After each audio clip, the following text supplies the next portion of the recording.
Bismillahirrahmanirrahim. Assalamualaikum warahmatullahi wabarakatuh. Innal hamdalillah nahmaduhu wa nasta'inuhu wa nastaghfiruh wa na'udzu billahi min shururi anfusina wa min sayyiati a'malina. May yahdihillahu fala mudilla lahu wa may yudlil fala hadiya lahu. Asyhadu an la ilaha illallah wahdahu la syarika lahu lahul mulku wa lahul hamd wa huwa ala kulli syai'in qadir. Wa asyhadu anna Muhammadan 'abduhu wa rasuluhu la nabiyya ba'dahu. Allahumma shalli ala Muhammadin wa ala azwajihi wa dzurriyyatihi kama shallaita ala Ibrahim wa barik ala Muhammadin wa ala azwajihi wa dzurriyyatihi kama barakta ala Ibrahim innaka Hamidum Majid. Amma ba'd. Ma'asyiral muslimin rahimani wa rahimakumullah. A'udzu billahi minasy syaithanir rajim. Bismillahirrahmanirrahim. Qul a'amanna billah wa ma unzila ilayna wa ma unzila ila Ibrahim wa Ismail wa Ishaq wa Yaqub wal asbati wa ma utiya Musa wa Isa wa ma utiya an-nabiyyuna bi rabbihim la nufarriqu baina ahadin minhum wa nahnu lahu muslimun. Yang barusan saya bacakan adalah surah Al-Baqarah ayat berapa ini ya? 136. Terjemahannya adalah, belum tafsirnya ya. Katakanlah, nyatakanlah, sampaikanlah, proklamasikanlah, tegaskanlah bahwa kami beriman kepada Allah dan kepada apa yang diturunkan kepada kami dan kepada apa yang diturunkan kepada Ibrahim, Ismail, Ishaq, Yaqub dan seluruh anak cucunya, dan kepada apa yang diturunkan kepada atau yang diberikan kepada Musa dan Isa, serta apa yang diberikan kepada seluruh nabi-nabi dari Tuhan mereka. Kami tidak membeda-bedakan satu orang pun di antara mereka, dan kami berserah diri hanya kepadanya.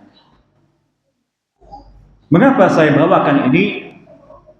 Pertama, rasa-rasanya ayat ini agak jarang dibahas oleh para ulama, para da'i, para mubalik. Yang kedua, sejalan dengan topik kita hari ini adalah selamat atau berusaha selamat di masa akhir zaman sekarang. Saya tekankan kata sekarang. Dan subhanallah, tidak ada yang kebetulan bagi Allah.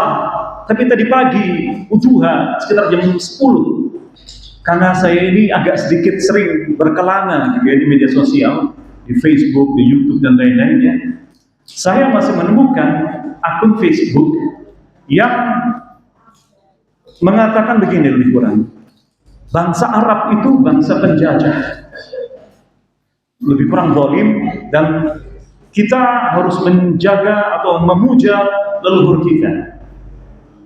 Kemudian ya saya tanggapi, saya sampaikan begini, maaf, lebih kurang ya, saya ini pengurus organisasi kerajaan Nusantara, wakil ketua bidang keagamaan.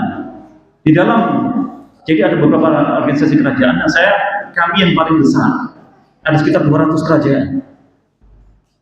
Dan kemudian saya sampaikan juga, saya juga pengawas dari Kombatpol, komunitas sahabat TNI dan polisi. Ini jangan dikaitkan dengan masalah polisi, reformasi segala macam ya, malah insya Allah kita dukung. Dan tentu belum saya sampaikan, saya juga pengurus DAI Muhammadiyah, Dewan Dakwah Islam Indonesia, dan Ilmu Kristologi Abdullah Wasi'an Foundation, dan banyak lagi.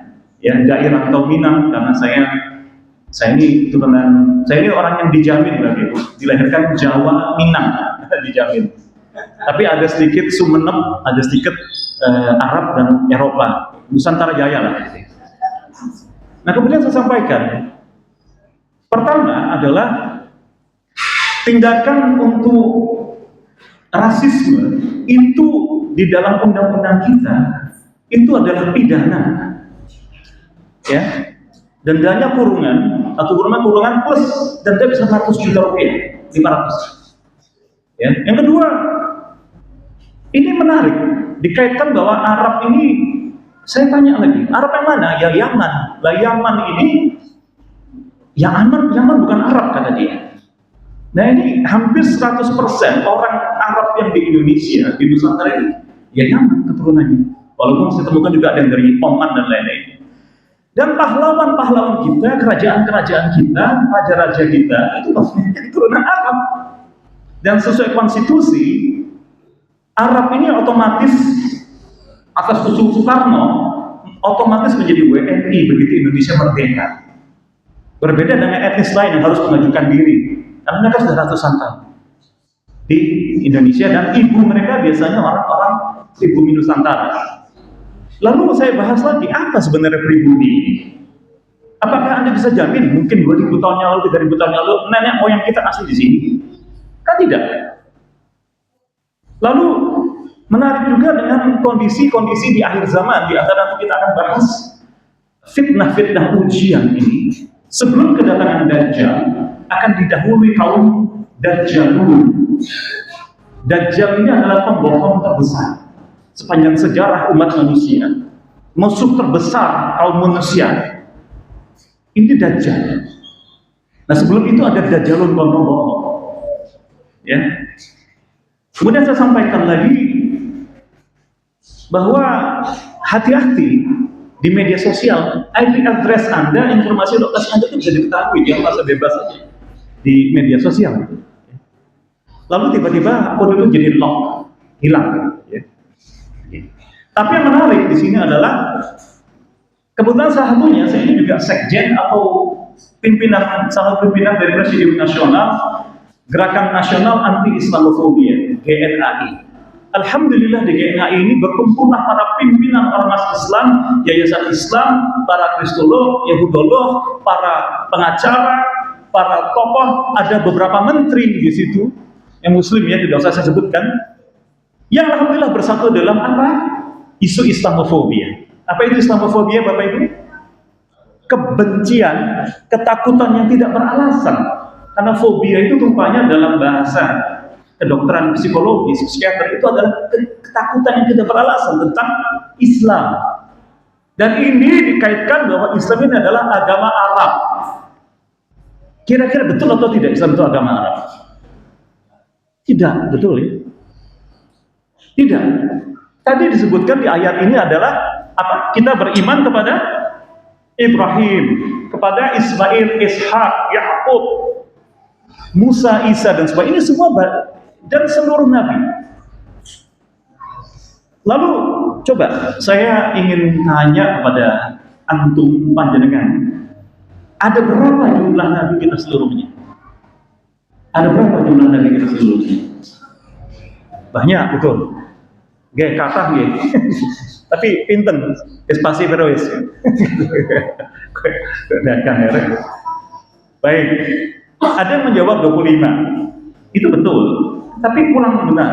Karena 25 ini hanya nama-nama yang kita temukan di Al-Quran dan di hadis, atau nama lainnya adalah As-Sunnah. Ya. Nah, dalam mempelajari apapun, seperti misalnya dalam menyikapi apapun deh, juga menyikapi ya, yang kita sayangkan, saya masih sedih ya, menyikapi runtuhnya pesantren saudara kita ya, kita harus berdasarkan dalil, bukan perasaan ya. Hukum, dalil itu peraturan Allah. Nah dalil ini di Al-Quran dan di As-Sunnah atau Al-Hadis dan ijma. Ijma siapa? Kaum salafus soleh atau pendahulu yang soleh. Ijma itu kesepakatan. Nah saya juga berpesan kepada Anda, kalau misalnya ada Anda mengundang orang untuk mengajari Anda atau belajar, jangan percaya seseorang jika tidak menunjukkan dalilnya, gitu ya. Karena hidup ini ada peraturannya dari Allah.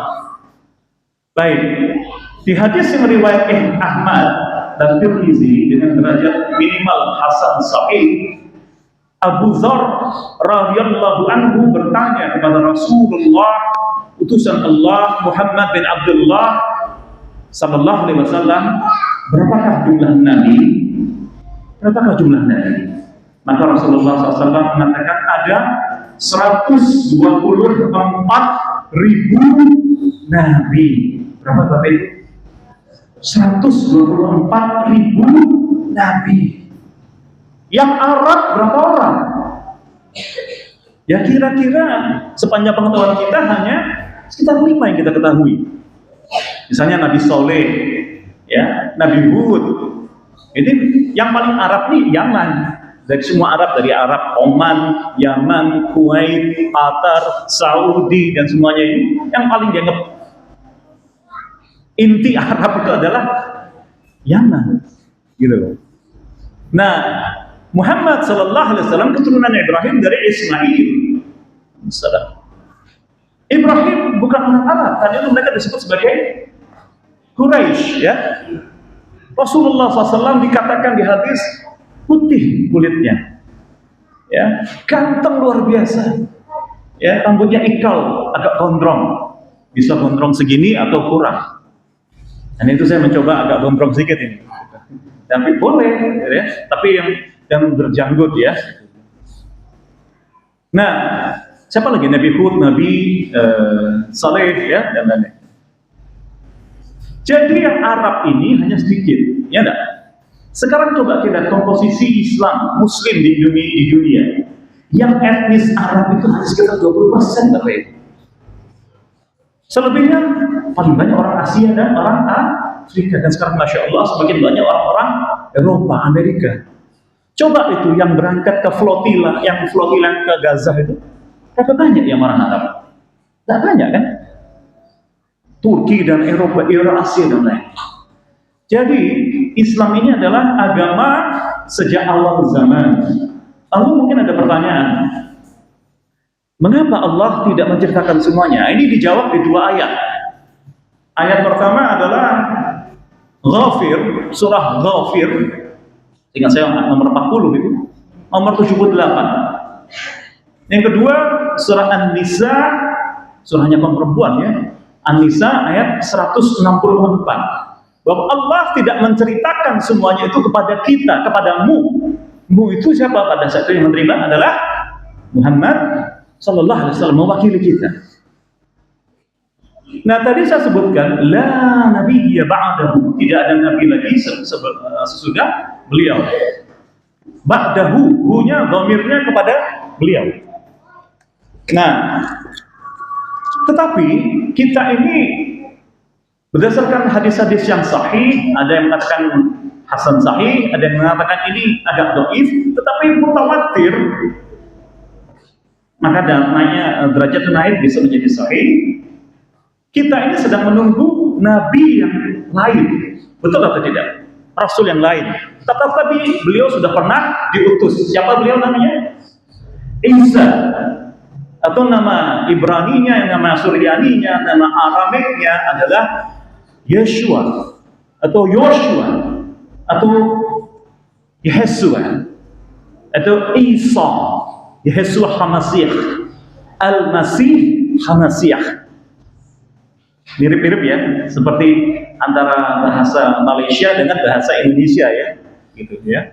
Karena selalu rumpun. Dan saya Bapak Ibu, saya alhamdulillah pernah belajar bahasa Inggris, bahasa Prancis, bahasa Jerman, dan tentu Jepang, dan tentu Arab, ya. Saya tanya pada ahli bahasa, ternyata induk bahasa itu memang disemitik. Berapa banyak serapan bahasa Arab di Indonesia? Contoh, saya sedang duduk, ini apa namanya? Kursi. Ya, itu apa? Almari. Saya kesini mencari alamat, ya kan? Ini yang ibu sedang mencatat tuh kertas, ya, kertas. Banyak lagi. Ya. Jadi kalau misalnya ini disebut sebagai agama Arab, ya memang bahasanya Arab, bahasa terakhir, karena nabi terakhir berbahasa Arab. Dan subhanallah kekayaan bahasa itu luar biasa Bapak Ibu. Kita akan tahu itu kalau kita nanti belajar pembuktian Al-Quran melalui matematika, sains, banyak lagi. Satu kata Arab itu maknanya bisa banyak. Dari situ kita bisa diuji Allah juga. Contoh, pada saat dikatakan A'udzubillahi minasyaitonir rajim.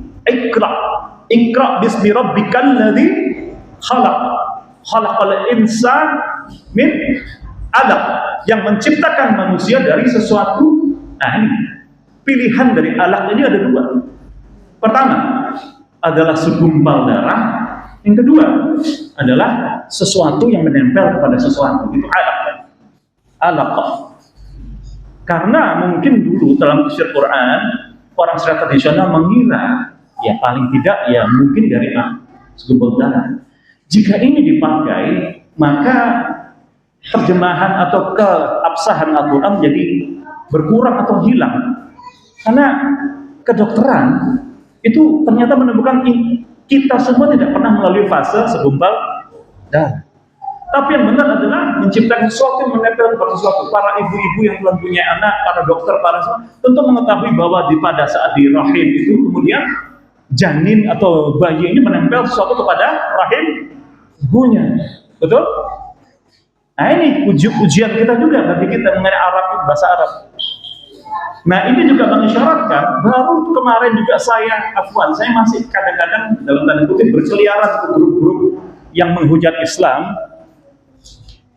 Ya berbekal ilmu perbandingan agama, kristologi, yahudologi dan lain-lain ya. Karena saya juga pengajar di situ, saya di Abdullah Wasian, saya di KNAP, dan saya di Arimatea dan banyak lagi. Saya tanyakan kepada mereka mengenai kamu menghujat Islam tentang ini semua. Coba tunjukkan ayatnya mana. Seperti dia bilang tadi, menurut Islam itu Muhammad itu adalah Allah. Betul atau tidak? Saya tanyakan mana ayatnya, mana hadisnya, mana ijma'nya. Kemudian sudah Anda misalnya tunjukkan ayatnya, maka ada 15 ilmu mengenai satu tafsir mengenai satu kata saja. Apa misalnya? Ilmu lughat ya, makna kata, apa ilmu nahwu dan saraf ya. Apalagi ilmu aqidah, aqaid, ilmu bayan, ilmu ma'ani, ilmu usuluddin, dasar agama, usul fikih, dari sana fikih lagi. Dan ilmu hadis sendiri itu menjadi ilmu yang besar. Karena dalam meriwayatkan satu hadis saja, kita harus tahu hadis itu perawinya siapa, betul? Misalnya Mas Erwin ya mengatakan kepada Mas Bambang, kemudian kepada Mas Ahmad, kemudian kepada Mas Ibrahim. Lalu Ibrahim ke sini harus telusuri. Betul atau tidak mengatakan itu? Dan di mana mereka bertemu? Itulah sana. Belum lagi matan, isinya berubah atau tidak. Misalnya Pak Erwin mengatakan besok Abu Taki akan datang maghrib, ternyata berubah, orang mengatakan asar. Nah, itu sudah beda.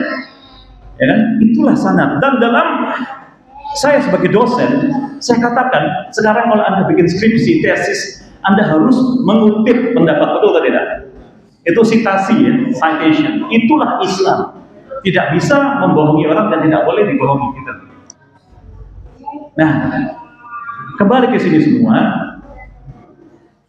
dia tidak bisa menunjukkan itu. Fitnah-fitnah lain bahwa ini juga masalah yang klasik, bahwa Muhammad itu menikahi Aisyah di umur 9 tahun. Sering kan kita dengar ya. Ternyata sudah kita telusuri juga dalam hal ini hadis itu juga kita harus telusuri. Ini 15 ilmu tadi ya. Tentang asbabul wurud, dan kalau Al-Quran ayatnya asbabul nuzul. Seperti misalnya Rasulullah mengatakan ini kepada seorang sahabat. Kita lihat asbabul wurudnya, mengapa? Itu apa? Tidak bisa bahasa Jawa ini kebiah-biah sembarangan gitu. Kita lihat sebabnya apa itu. Saya tanya, mana? Telah tarikhnya mana sejarah mengenai ini? Dia tidak bisa. Maka pendapat yang rajih, insya Allah Aisyah itu dinikahi berkumpul dengan Rasulullah SAW itu kira-kira di usia 18-19 tahun. Di antara sebabnya adalah perawinya, ingatannya tidak kuat, meriwayatkan hadis di usia 84 tahun. Jalurnya hanya di situ. Sedangkan kalau kita telusuri tarikhnya, Aisyah ini pernah bertunangan sebelumnya dengan orang lain, tapi dia dan keluarganya ikut perang ini. Ini berarti ikut hijrah segala macam, berarti tidak mungkin di usia 9 tahun. Ya, ini telah kritis. Jadi ini semua sindiran dari Allah kepada kita. Mungkin saya bicara di perkotaan ya. Jadi saya juga insya Allah di khalayak Ahlussunnah di sini yang Muhammadiyah. Saya reputasi orang Muhammadiyah kan pinter ya, maaf ya saya ya. Saya ajak ngomong tinggi agak bisa ya. Tapi kasihan saudara-saudara kita yang terbujuk sehingga jadi murtad. Bapak Ibu, saya paparkan ini semua agak rumit. Mengapa? Karena ini sudah akhir zaman ya. Akhir zaman.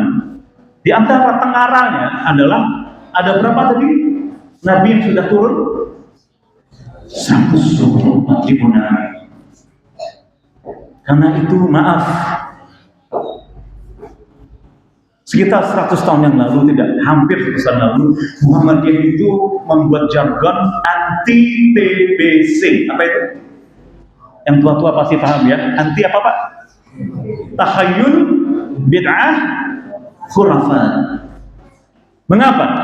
Coba kita telusuri. Di sini disebut kata nama Musa, betul? Di ayat tadi Al-Baqarah 136 Musa. Apa yang terjadi sepeninggal Musa?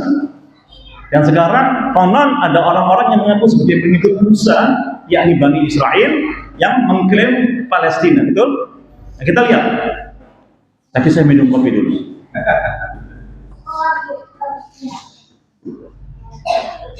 Sunnahnya minum berapa kali? Nah, alhamdulillah. Tadi sebenarnya Pak, ini saya hapus gadget saya. Saya malu, saya beli kopi sendiri. Tapi masya Allah, kalau sempat membaca ya. Terima kasih. Jazakallah khair. Sepeninggal Musa, di mana Musa atau Moshe bagi mereka atau Moses alaihissalam membawa kaum Bani Israel yang asli ya, keluar dari penjajahan Fir'aun artinya raja Mesir, menyeberangi lautan, maka mereka sampai ke negeri Madian namanya, Midian. Kemudian di situ mereka berkemah ribuan, ada 12 suku Bani Israel. Di mana sekarang alhamdulillah pendapat yang paling rajih yang saya ikuti adalah Gunung Sinai itu bukan di perbatasan Mesir, bukan pula di sekitar Syria, tapi perbatasan antara Saudi, negara nasional Saudi dengan Syam. Di situ ada yang namanya Jabal Musa, di mana puncak gunung itu hangus. Karena kita tahu Musa alaihissalam kemudian naik ke puncak gunung untuk menerima wahyu 10 perintah Tuhan bagi mereka, sebutannya 10 Commandments. Maka Musa meminta untuk melihat wajah Allah, dan Allah berfirman, engkau tidak akan mampu melihat wajahku, sedikit saja ya Allah, lebih kurang begitu ya. Maka Allah sedikit saja memberikan, maka hancurlah atau hanguslah gunung itu. Ya wajar, karena Allah ini Allah Al-Khalaq, Rabbul Alamin, sumber dari semua energi, ya kan? Maka Musa tersungkur dan turun. Turunnya beliau itu menemukan 12 suku Bani Israel yang masing-masing punya 12 tempat korban. Disebutkan itu ada tempat di gunung itu, tempat yang insya Allah, dan 12 sumur. Beliau alaihissalam menemukan Bani Israel banyak yang murtad. Kenapa? Karena mereka katakan Musa sudah hilang, meninggalkan kita. Mari kita buat patung. Apa? Patung? Apa? Sapi bakar. Mereka mempersembahkan patung itu intan permata, khamar dan lain-lain, dan mereka bermaksiat di sisi patung itu. Ya. Kemudian Musa murka, Allah juga murka, maka sebagian besar dari mereka, kecuali yang tetap beriman kepada Allah yang satu yang Maha Esa, hilang, telan bumi. Dikutuk mereka tidak boleh menerima masuk ke, mereka mengembara, tidak dapat masuk ke tanah yang dijanjikan. Tanah yang dijanjikan ini apa? Syam, bukan Palestina. Rasulullah SAW tidak pernah menyebut nama Palestina, tapi apa? Syam. Dan di satu hadis riwayat Ahmad sing saya, Rasulullah mengatakan pada akhirnya umat Islam akan menjadi 3 pasukan. Yang pertama di Syam, yang kedua di Yaman, yang ketiga di Irak. Ibnu Hawalah bertanya kepada Rasulullah,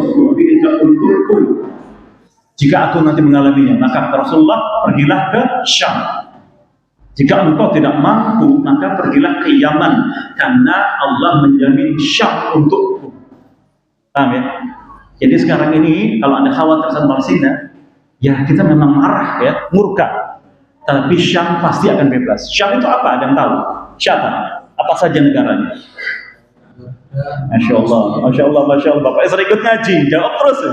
Masya Allah. Kalau mau hadiahnya teh nih Pak. Syam itu sesudah runtuhnya kerajaan Islam Turki Utsmaniyah menjadi 4 negara. Karena Turki dulu di Perang Dunia I ikut Perang Dunia, hampir menang terhadap Inggris dan Prancis, tapi dikhianati oleh yang kemudian disebut sebagai Mustafa Kemal Atatürk. Ya, padahal dia insya Allah keturunan Yahudi dan agennya Inggris, hancur. Membuat sekitar 70 negara, termasuk Yunani, Siprus dan lain-lain, itu bekas Hongaria, itu bekas Turki semua.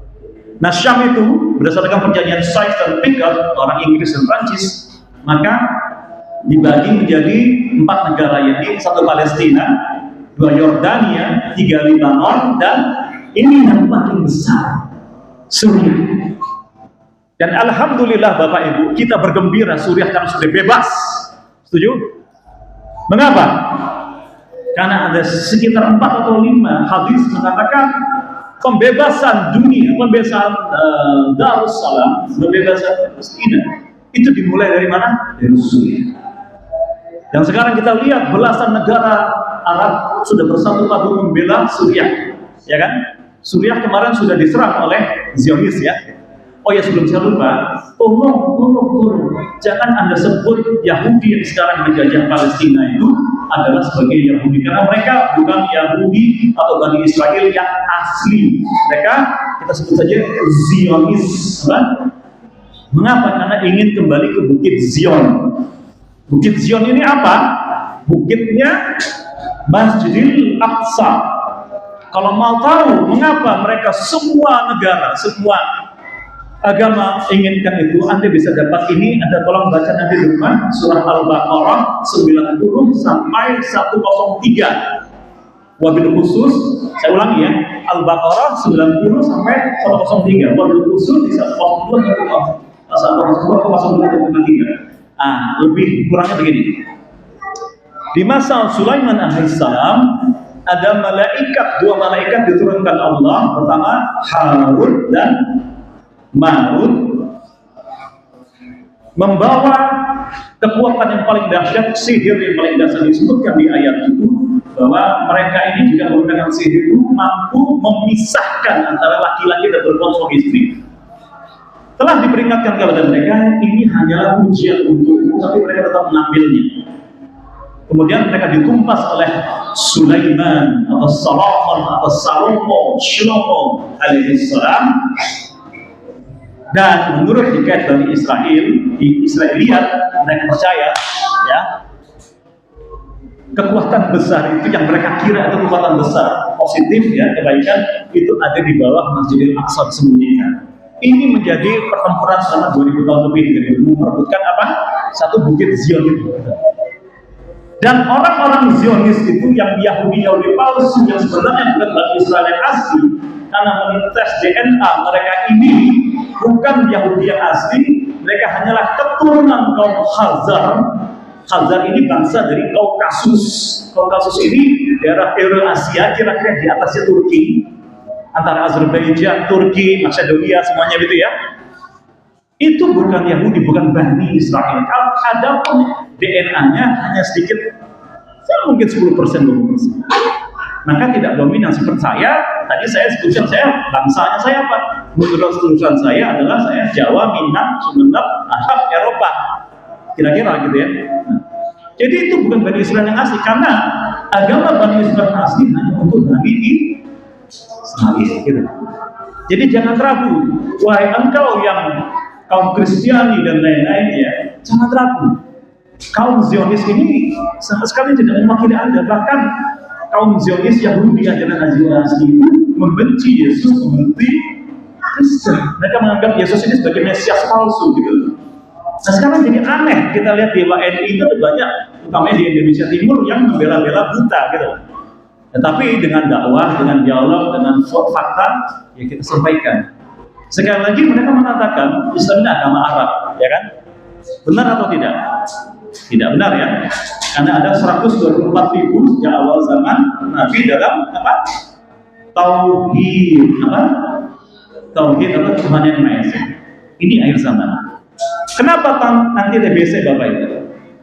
Karena bahkan di masa Musa saja, pada saat mereka ditinggal Musa sama 40 hari, mereka katakan 40 hari, mereka sudah membuat bid'ah baru, tahayul, khurafat, menyembah berhala berupa patung sapi. Sekarang boleh jadi berhala itu bukan lagi patung sapi, saudara, tapi kuburan yang dikeramatkan. Ya kan? Betul atau tidak? Apakah ada perintah untuk misalnya sholat di kuburan dari Rasulullah SAW? Ada atau tidak? Tidak ada. Apakah ada perintah untuk membuat kuburan itu megah-megah? Tidak ada. Bahkan kata Rasulullah, ratakan, hanya sejengkal saja. Saya sudah berapa kali? 2 kali. Anda mungkin tahu ya, saya juga pemeran Kiai Haji Muhammad Suja di film Nyai Ahmad Dahlan 2017. Harusnya saya memerankan Kiai Haji Ahmad Dahlan. Tapi menjelang syuting film itu, dan film itu dibuat oleh keluarga Ahmad Dahlan, saya untuk tawari di Ahmad Dahlan dengan syarat harus turun 6 kg, kira-kira 8 kg, dan harus lebih hitam. Nah saya diet 2-3 bulan menjelang syuting, saya hanya turun sekitar 2,5 kilo. Saya sudah berjemur, nggak hitam saya. Saya bilang nggak usah ikut dah. Nggak apa-apa mas, ikut aja. Tapi nggak jadi Ahmad Dahlan. Siapa yang jadi Ahmad Dahlan? David Khalik. Wah, saya ketawa. David Khalik saudara jauh saya dari Bukit Tinggi, Minang. Ya, dia SD, saya SMP sudah ketemu zaman dulu. Akhirnya saya jadi Kiai Haji Muhammad Suja. Di filmnya Ahmad Dahlan 2017 itu, memang syaratnya yang jadi di situ harus orang-orang yang mengerti agama dan mengerti kemuhammadiyahan. Kenapa? Karena film sebelumnya, maaf, pemerannya ternyata diyakini murtad. Di film Sang Pencerah itu, ini menyakitkan. Nah kembali ke sini, di antara syuting itu dan berapa kali saya ke Jogja, saya datang ke kuburannya Kiai Haji Ahmad Dahlan dan keluarga. Saya bersaksi kuburan beliau hanya segini lah, tidak ada megah-megahan, ya hanya batu biasa, seberapa sejengkal. Ini sesuai sunnah Nabi. Tidak ada yang untuk sesana ngambil tanah kuburannya lalu dibuat jimat, nggak boleh, ya. Tidak ada yang sholat di kuburan, tidak boleh ya. Tidak ada lagi yang misalnya nunggu wangsit, nanti kalau misalnya di pohonnya itu bergerak sesuatu, nah itu artinya begini, tidak boleh ya. Kuburan adalah kuburan, mereka sudah meninggal dunia Bapak Ibu, ya kan? Apakah boleh ziarah kubur? Boleh atau tidak? Boleh. Tetapi apa yang kita lakukan di sana? Apa yang kita lakukan? Pertama kita mengingat mati. A'udzubillahi minasyaitonirrajim. Kullu nafsin dha'iqatul maut. Semua yang hidup pasti akan mengalami kematian. Kita ingat nanti kita yang gagah, ganteng, cantik, jelita, punya harta banyak, nanti akan dikubur hanya dengan pakaian apa? Kafan. Sebagaimana insya Allah makna dari umrah, makna dari haji, kita hanya memakai kain 2 lembar putih. Tidak ada kemudian yang jenderal pakai pangkat, yang presiden pakai, tidak kan? Tidak boleh. Betul atau tidak? Lalu Rasulullah mengatakan al-haji al-arafah. Haji itu adalah di Arafah. Apa yang kita lakukan di Arafah itu? Apa? Apakah kita di Arafah berdasar dansa atau bagaimana? Tidak. Menginap dan merenung minta ampun. Karena kita percayai insya Allah ya, tempat bapak dan ibumu dan bapak dan ibumu, yakni Adam dan dan Hawa bertemu adalah di Arafah. Di situ juga ada kota dekat situ, ada Jeddah. Insya Allah kepercayaan disitulah ibu mana ibuku dikuburkannya di Hawa. Maka di haji itu adalah dengan susahnya kita melangkah ke sana ya. Kemudian kita harus berjumrah menuju ke Mina. Sekarang untung katanya mau dibikinkan lebih enak. Zaman dulu bagaimana? Sedangkan Ahmad Dahlan naik haji 3 kali. Masya Allah ya. Masya Allah. 3 kali beliau. Lihat di video saya ya. Sudah. Mungkin di semua warga Muhammadiyah atau Muslim hanya saya yang punya video berkali-kali dengan keluarga Ahmad Dahlan. Dan itu sahih.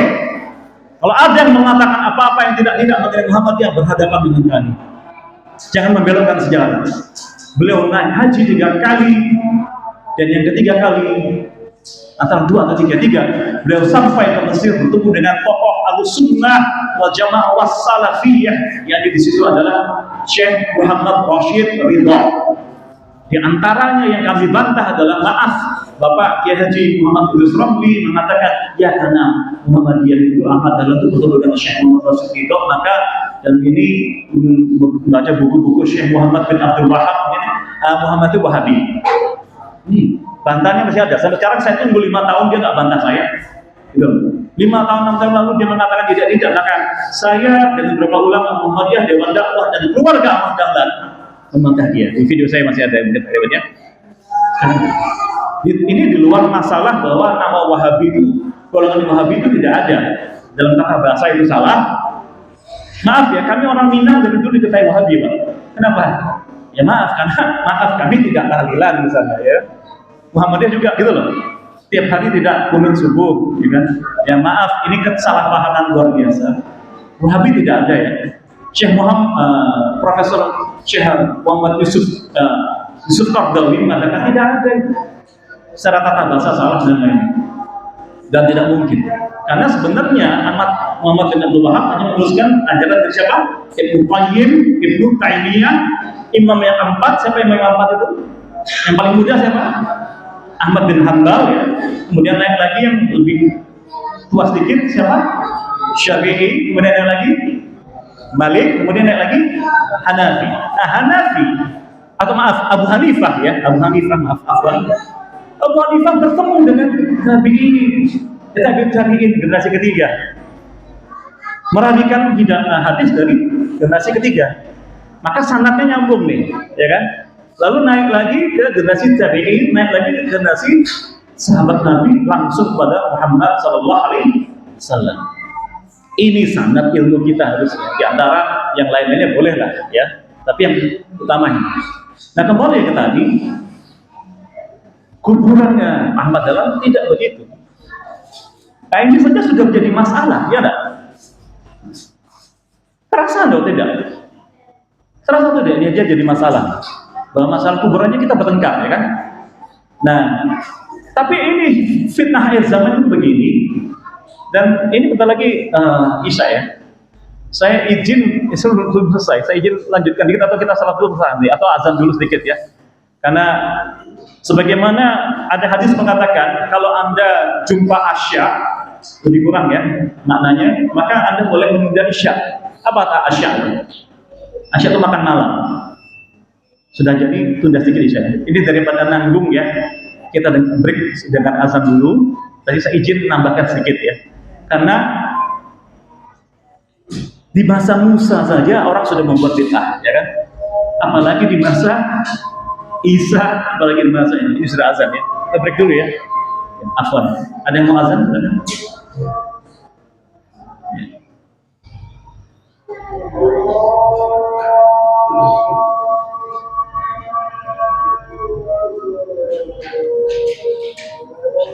Pak Erwin, Masya Allah enak. Enak.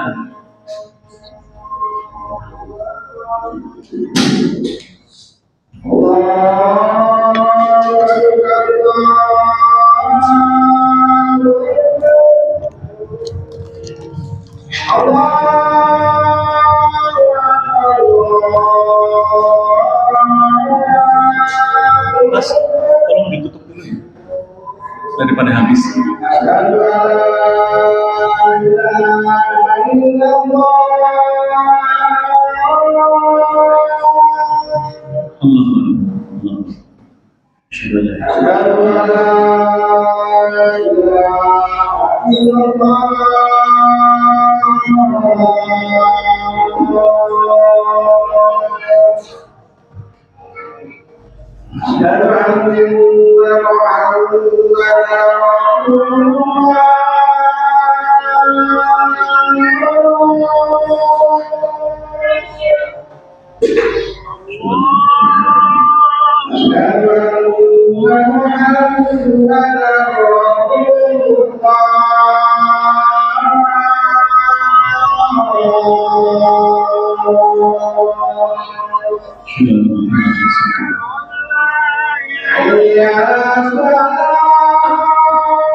La ilaha illallah Muhammadur Rasulullah. Allahumma rabb hadhihi ad-da'wati tammah was-salatu qa'imah ati Muhammadan al-wasilah wal fadilah wa atlu maqaman mahmudan alladhi wa'addah inna Allahumma salli ala Muhammadin wa ala azwajihi wa zurriyyatihi kama sallaita ala Ibrahim wa barik ala Muhammadin wa ala azwajihi wa zurriyyatihi kama barakta ala Ibrahim. Alhamdulillah. Kita mulai sedikit ya.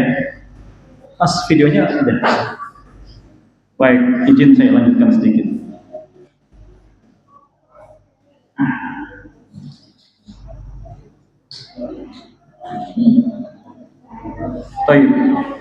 Baik, bismillah. Bismillah. Kita lihat di masa Musa saja mereka sudah melakukan bid'ah, tahayul, menyembah patung. Ya. Sekarang banyak yang dilakukan orang ya.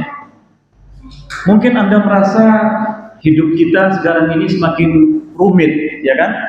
Belum lagi 10 tahun terakhir atau COVID dan lain-lainnya, perang-perang ya. Tetapi Masya Allah saudara, tentu Anda sadar bahwa kita sekarang sedang mengaji di suatu masjid yang lantainya apa ini?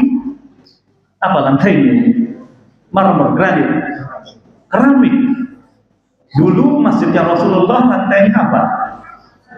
Tanah. Ada yang mengatakan tikar sedikit, anyaman kurma. Lalu Masya Allah dindingnya apa ini?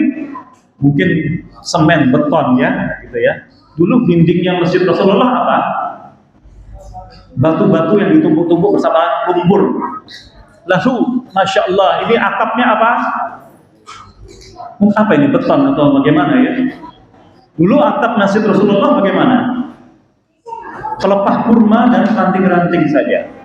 Tetapi di masa itu ada orang-orang yang sebelum wafatnya sudah dijamin akan masuk surga. Padahal mereka masuk ke masjid itu ya pakai sandal, wudhunya mungkin wudhu itu tidak harus 3 kali ya. 1 kali boleh. Maka itu masjid kebanggaan kita di Surabaya itu Masjid Al-Falah Sudarmo. Saya ingat pernah ada masalah air di situ. Sehingga ada pengumuman wudhu secukupnya, cukup 1 kali. Bayangkan di padang pasir yang di Madinah itu orang wudhu air itu tidak boleh mubazir ya. Ya boleh. Nah, sekarang kita Masya Allah air lancar nggak di masjid ini? Listriknya lancar nggak? Kecuali kalau nggak bayar gitu ya. Karena itu kita banyak menyumbang ya masjid ini ya. AC-nya dingin atau tidak ini? Sekarang suara saya ini terdengar sampai jauh atau tidak? Andai kata tidak ada sound system listrik seperti ini, maka saya setengah mati supaya sampai jauh sana terdengar ya. Allah sudah membukakan banyak sekali teknologi itu, dan teknologi ini kedudukannya dalam fikih adalah normal. Karena itu kalau udah mengatakan teknologi internet itu haram karena internet itu buatan Yahudi, itu salah, karena semua teknologi bisa digunakan terserah. Ya, sebagaimana pisau itu bisa untuk membunuh orang secara haram maupun memotong makanan yang enak. Ya kan? Baik, saya lanjutkan. Mengenai TBC tadi, ini betul-betul saya tekankan.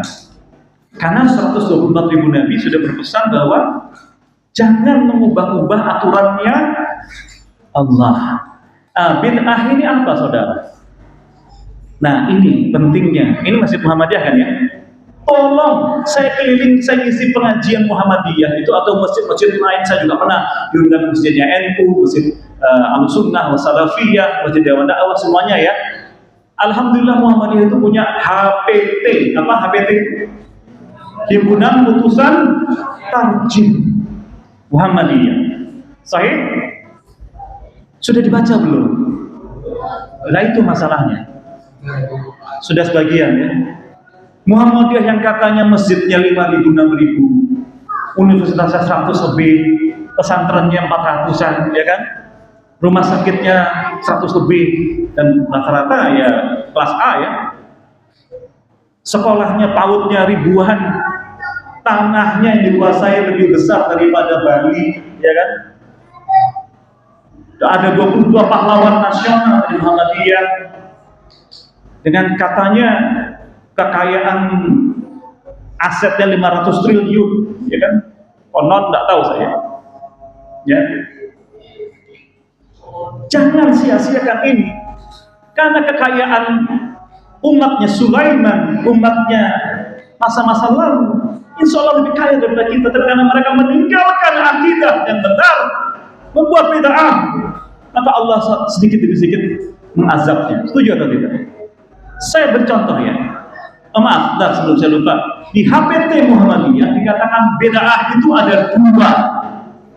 Apa? Dua. Pertama dalam hal ibadah, bid'ah ibadah, tata cara, ya. Yang kedua dalam hal aqidah. Paham? Contoh bid'ah dalam hal aqidah, Jabariyah.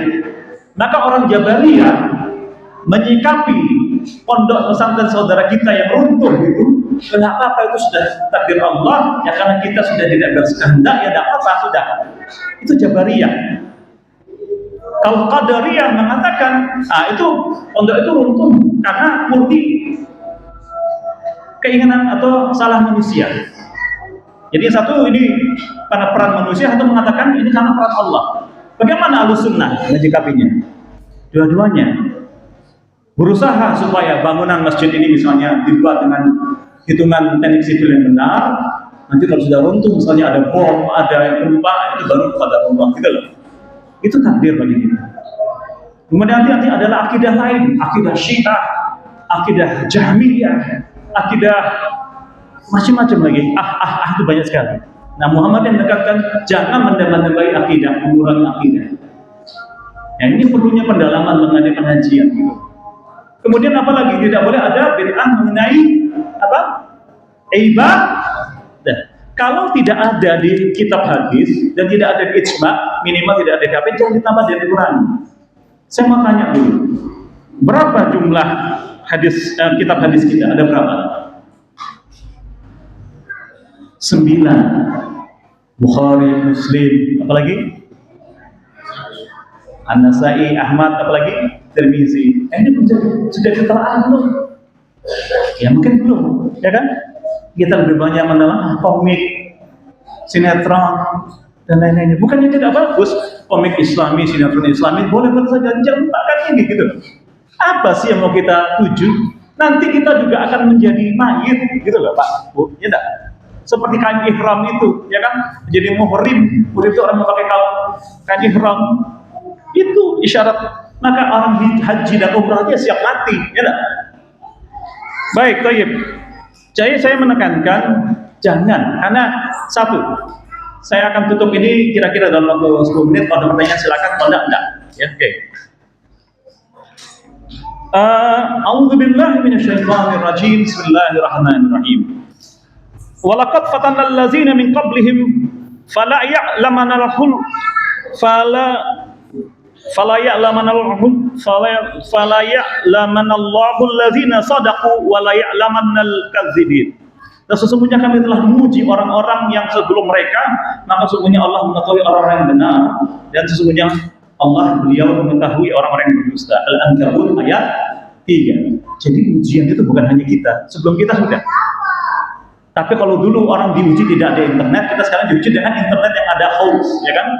Apakah hoax itu sudah ada dari dulu? Ada ya. Berita kazab bohong itu ada ya. Oke. Lalu kita diuji dengan Islamofobia. Dan dari awal, siapa yang paling benci kepada Islam? Dari masanya Adam alaihissalam, ya iblis. Setuju atau tidak?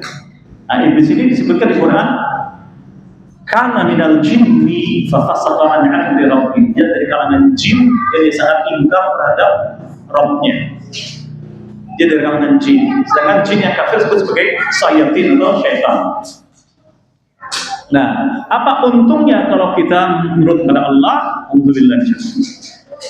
Walau anna ahlal qura amanu wattaqu la fatahna 'alaihim barakatin minas sama'i wal ardi walakin kazzabu fa akhadnahum bima kanu yaksibun. Dan sekiranya penduduk negeri beriman dan bertakwa bersama-sama, penduduknya kampung ini beriman dan bertakwa misalnya, maka pasti kami akan limpahkan kepada mereka barakah dari langit dan bumi. Tetapi ternyata mereka mendustakan ayat-ayat kami, maka kami siksa mereka sesuai dengan apa yang telah mereka kerjakan. Al-A'raf 96. Bapak Ibu, tolong direnungkan. Aceh telah menerapkan hukum Islam. LGBTQ itu mereka hukum di depan umum, sebagaimana hadis Rasulullah. Lalu apa yang terjadi dengan Aceh? Allah bukakan pada sumber gas alam yang katanya nomor 3 terbesar dunia. Brunei mengatakan LGBTQ adalah haram. Apa yang terjadi?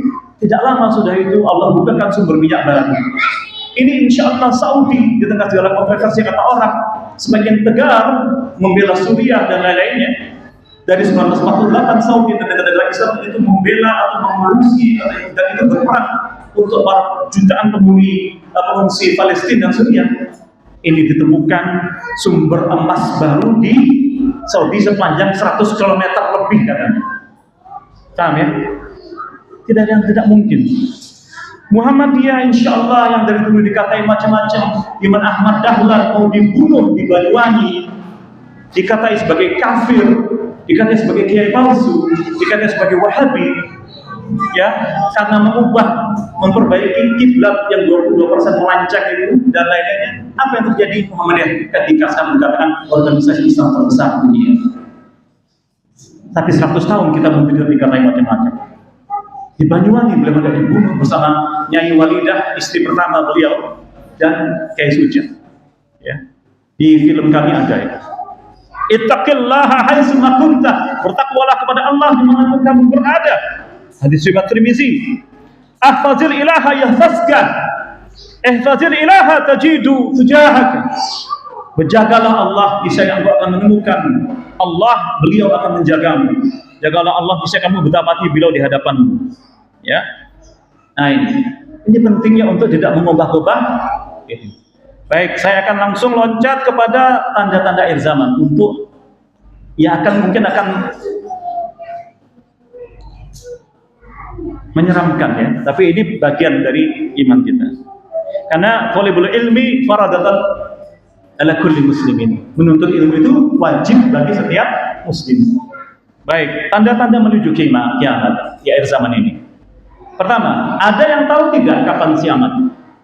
Tidak ada. Dasarnya Al-A'raf 187, Al-A'raf 187 saya lihat ada yang mencatat, silakan. Al-A'raf 187, kedua Al-Ahzab 63. Dan hadis Jibril. Atau hadis Jibril itu tahu?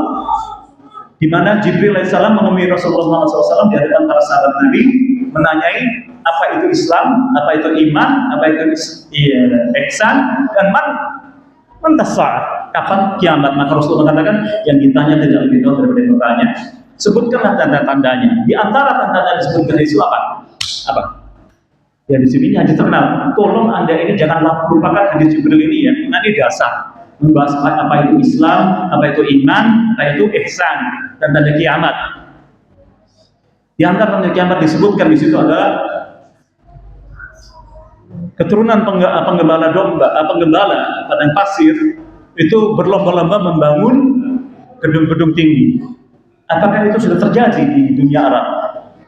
Di Kuwait, di Yaman, Kuwait, Qatar, ya, di Uni Emirat Arab, di Saudi sudah ada gedung-gedung tinggi luar biasa. Ini katanya Saudi sedang membangun yang tinggi 1 kilometer, tingginya 1 kilometer, lebih tinggi daripada yang di Uni Emirat Arab. Ya, kemudian orang-orang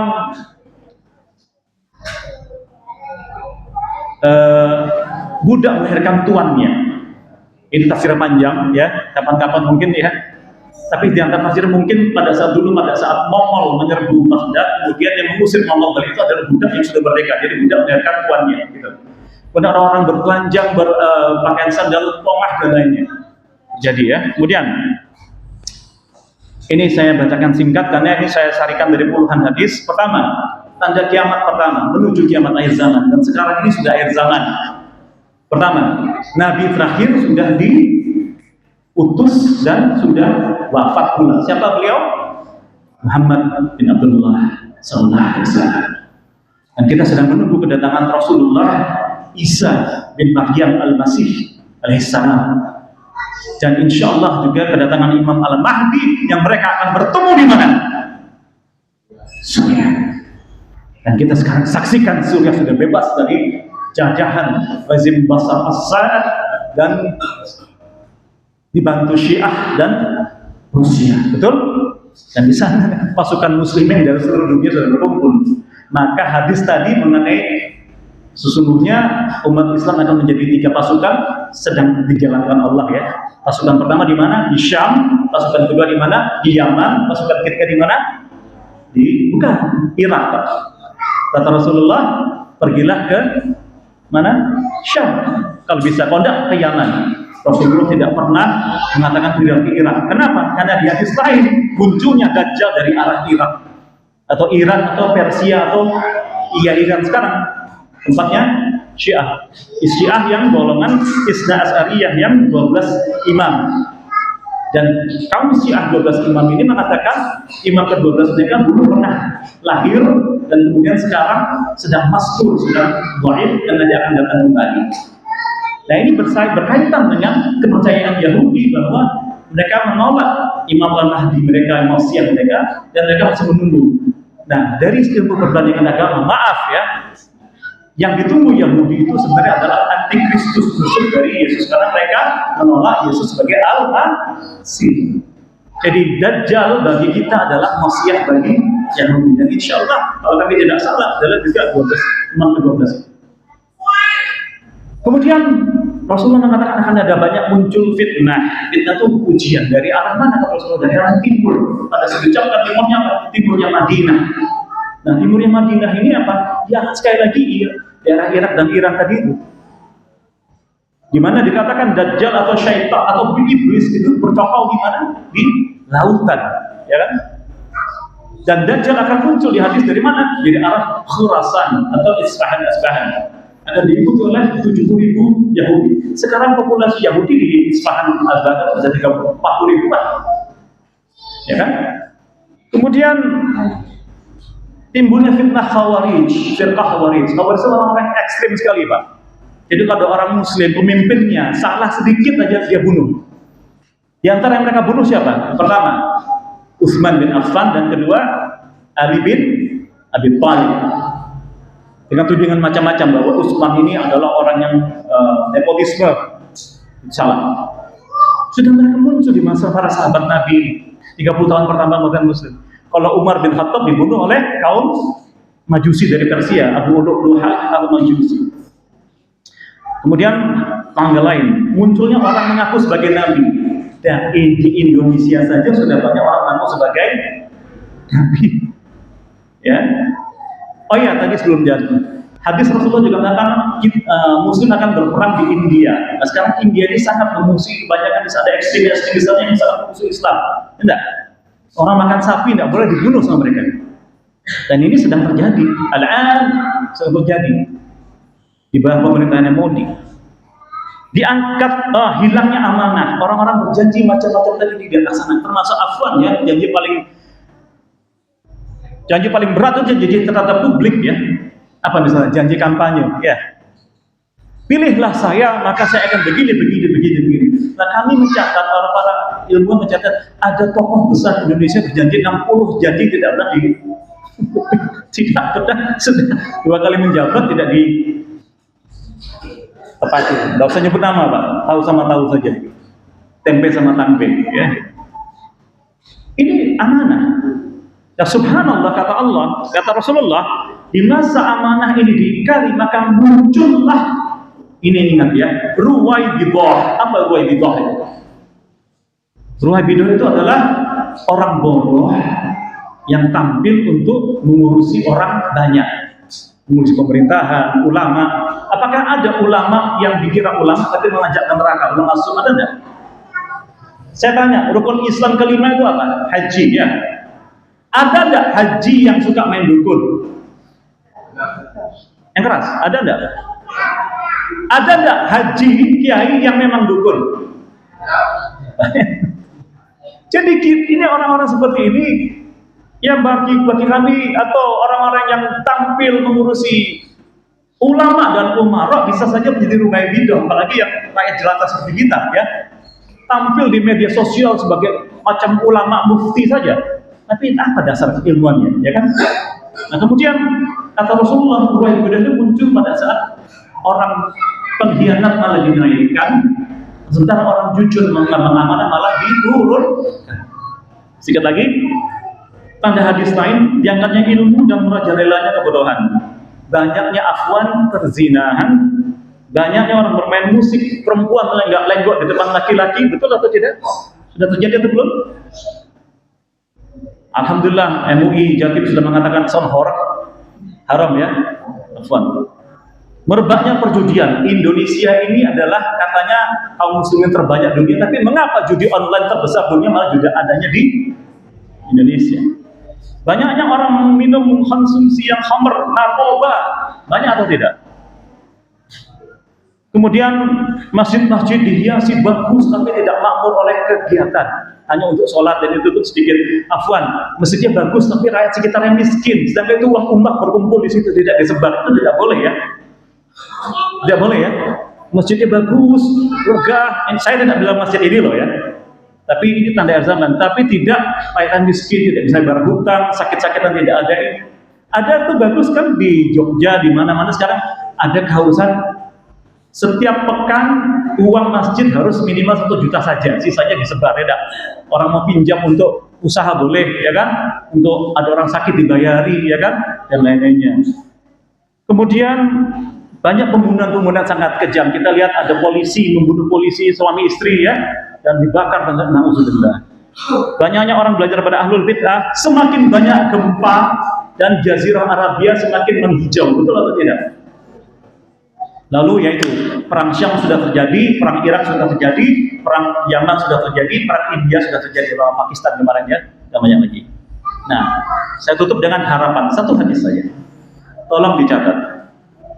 Ini belum lagi kita membahas mengenai Zionis, sapi merah, bagaimana nanti kita menyaksikan, apakah Palestina akan hilang atau bagaimana, itu nanti panjang itu.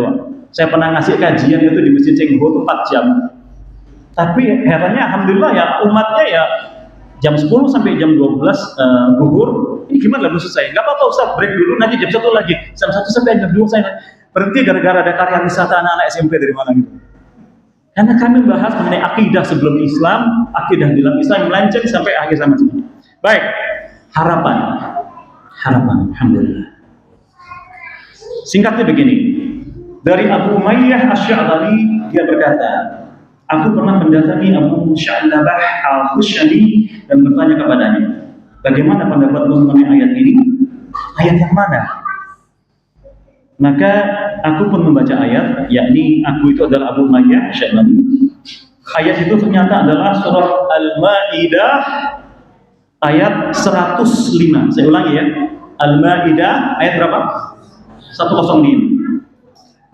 Alhamdulillah, maka dia pun menjawab, demi Allah, engkau telah menanyakannya kepada orang yang ahli tentangnya. Aku pernah menanyakan makna ayat ini kepada Rasulullah SAW. Dan Rasulullah SAW menerangkan ayat ini. Mufassir yang paling hebat itu ya Rasulullah. Ya, karena maksum, insya Allah. Kata Rasulullah SAW, ini hadis terakhir penutup.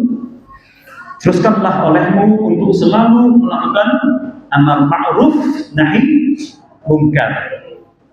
Katanya kalau amar ma'ruf ini mudah ya, karena nahi munkarnya yang susah ya. Ngajak orang ke kebaikan benar mudah, tapi memerangi kejahatan, memerangi korupsi misalnya ya. Karena di antara akhir zaman ya amanah korupsi itu ya itu susah ya.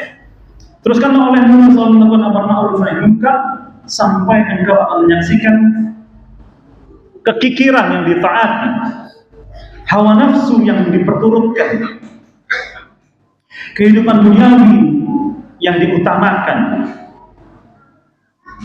serta orang-orang yang terpesona terhadap berbagai pendapat yang dikeluarkannya. Jadi ada banyak orang sok-sokan merasa dirinya benar sekali, seakan-akan dia ini mufti mutlak gitu loh. Ya, padahal apa? Dia cuma mungkin bisa di medsos dan lain-lainnya. Wallahu a'lam. Lanjut Rasulullah, hendaknya kamu hanya bergaul dengan orang-orang yang searah denganmu dan jauhilah orang-orang yang awam. Lanjut Rasulullah SAW. Sebab setelah zamanmu itu, zaman para sahabat Nabi, akan datang satu zaman yang penuh dengan ujian, di mana pada saat itu orang yang memegang teguh agamanya seperti menggenggam bara api. Susah jadi orang benar zaman sekarang, betul enggak? Nek jare wong Jawa, saiki zaman edan, nek gak edan ora keduman. Ya, tapi ada lanjutannya. Ning luwih becik wong sing iling lan waspada. Iling ini Islam, iman Islam. Iling bahwa akan ada akhirat, akan ada pengadilan akhirat. Iling ya, dan waspada terhadap segala macam godaan. Iki wali songo itu benar atau para alim ini. Nah ini lanjut Rasulullah terakhir, ketahuilah pada saat itu, pada seorang memegang Tuhan adalah seperti menggenggam bara api. Saat itu orang yang terus berusaha menegakkan agamanya walaupun seperti bara api itu, maka pahalanya seperti 50 kali lipat orang seperti kalian.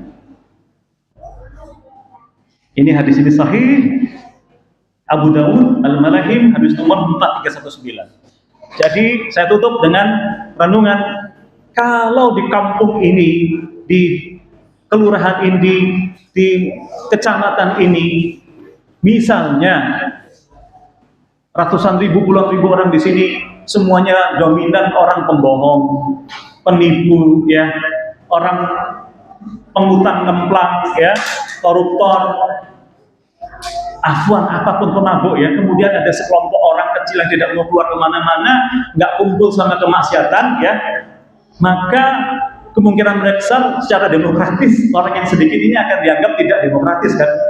Karena hanya sedikit di antara orang yang banyak yang bermaksiat, betul atau tidak?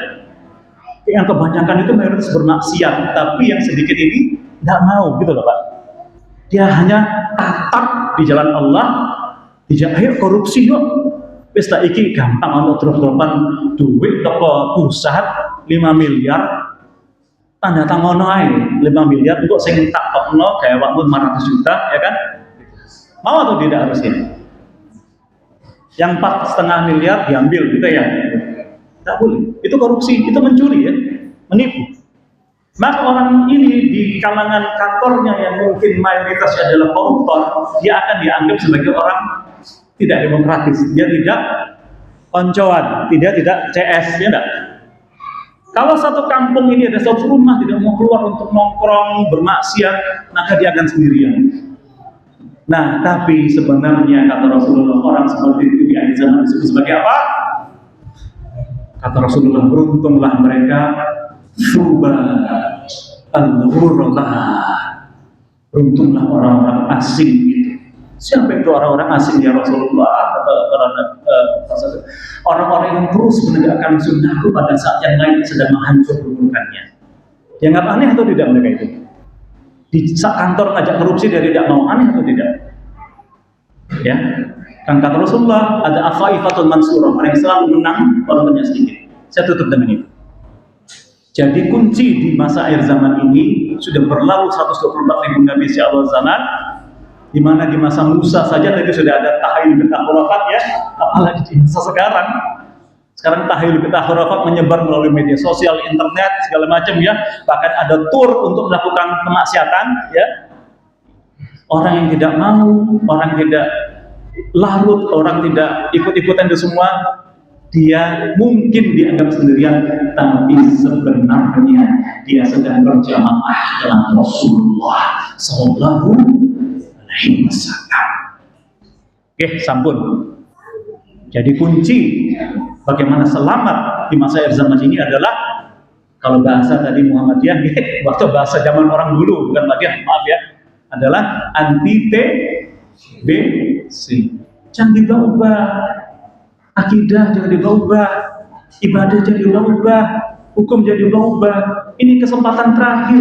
Nabi terakhir sudah diutus. Sampai sini tidak ada lagi nabi. La nabi ya ba'dahu. Tinggal kita menunggu Rasulullah masih dan Imam Ahmad sudah. Ya, sudah jangan. Dan kalau lupa saya ajrih Pak, sedikit takut Pak.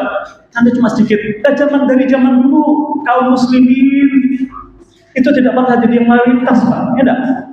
Selalu sedikit orang Muslim ini ya. Nanti kapan seluruh dunia akan jadi Muslim? Kalau Dajjal sudah dihentikan. Itu nanti. Oke, saya kira itu yang bisa saya sampaikan. Ada pertanyaan atau tidak? Saya harap tidak ada. Monggo kalau ada pertanyaan sedikit masukkan dari takmir. Kalaupun ada satu saja. Cukup ya? Oke, baik. Baik, saya tutup dengan mari kita berdoa sedikit ya. Bismillahirrahmanirrahim. Alhamdulillahi Rabbil Alamin. Segala pujian kepadamu ya Allah, Tuhan pengatur seluruh alam semesta. Astagfirullah, la ilaha illa anta, subhanaka inni kuntu minadh dhalimin. Ya Allah, ya muqallibul qulub, tsabbit qulubana 'ala din. Wahai Allah, Tuhan yang mampu membolak-balikkan kalbu, tetapkanlah kami di jalan. Allahumma atina fid dunya hasanah wa fil akhirati hasanah wa qina adzabannar. Berikan kepada kami kebaikan dan ya dunia dan kebaikan di akhirat dan jauhkanlah dari neraka. Rabbana firli wa li walidayya wa lil mu'minina yawma yaqumul hisab. Ya Allah, ampunilah kami dan orang tua kami dan leluhur kami, dan permudahlah nanti di masa saat hari perhitungan pengadilan. Allahumma kfini bihalalika an haramika wa akhnini bifadlika amman siwak. Berikanlah kepada kami yang halal-halal saja, jangan yang haram ya Allah, dan janganlah kami sampai meminta kepada selain Engkau ya Allah.